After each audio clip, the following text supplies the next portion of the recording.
Heto na naman tayo na maglalahad ng ating panibagong kwento. Sisimulan ko nga pala yung kwento natin sa pamamagitan ng aking munting talento. Ako nga pala si Carlo, laking Pasigueño, na mag-iiwan ng mga katagang.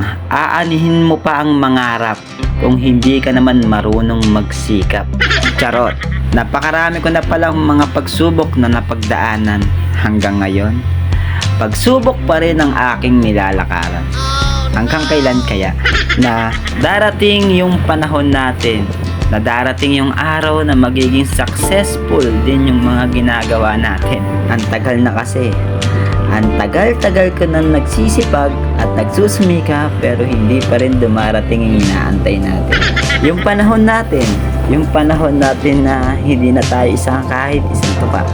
Hindi na tayo magtatrabaho sa sahod tapos biglang mawawala. Kasi kulang pa yung mga sinasahod natin sa mga utang na binabayaran natin. Lord, parang awa mo na. Kami naman, alam ko Lord, marami pa akong pagsubok na pagdadaanan. Pero tanong ko lang Lord, puro pagsubok na lang ba? Para kasing dadaan lang din yung happiness namin, tapos problema na naman. Ganun ba talaga? Hirap maging tao, no? Nakakakonsumi. Alam ko Lord, mas pinatitibay mo lang kami sa bawat pagsubok na pagdadaan namin pagdating ng araw.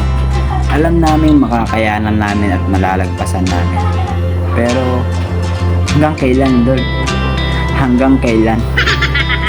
Pero hindi ako magpapatinag Lord. Alam ko, darating din yung araw at darating din yung panahon ko. Hindi man yun yung araw na yun, pero maghihintay lang ako. Maghihintay lang ako sa tamang panahon na ibibigay. Minsan naiisip ko naman tumalon Tumalon sa mga nakikita niya sa video niyan. Pero paano ko gagawin yun? Ni hindi ko nga mapuntahan ng malapitan. Tumalon pa kaya? Diba?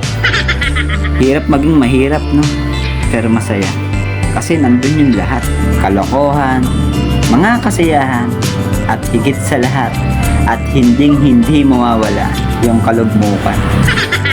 Last but not the least, pero at least, kahit gaano kahirap yung buhay, hindi pa rin natin kayang gumawa ng masama sa kapwa natin at kahit kanino, kahit mahirap tayo. At least dun, mayaman tayo.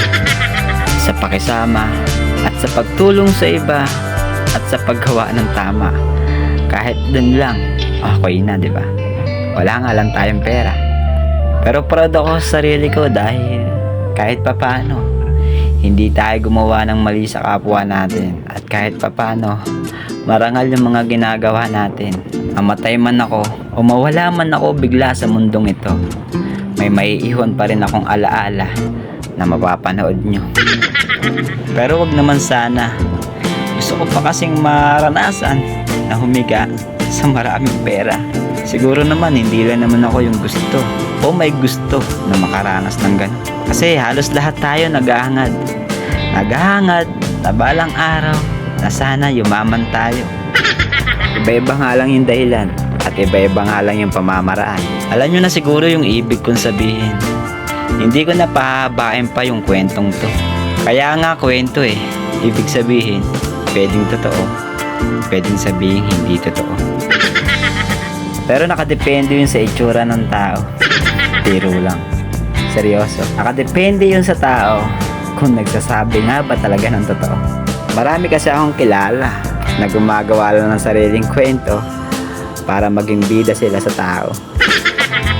Pero by the way guys, hanggang dito na nga lang pala ang ating maikling kwento. Baka kasi may tamaan pa sa kanto. Bato-bato sa langit, ang tamaan, tsak magagalit. Charot!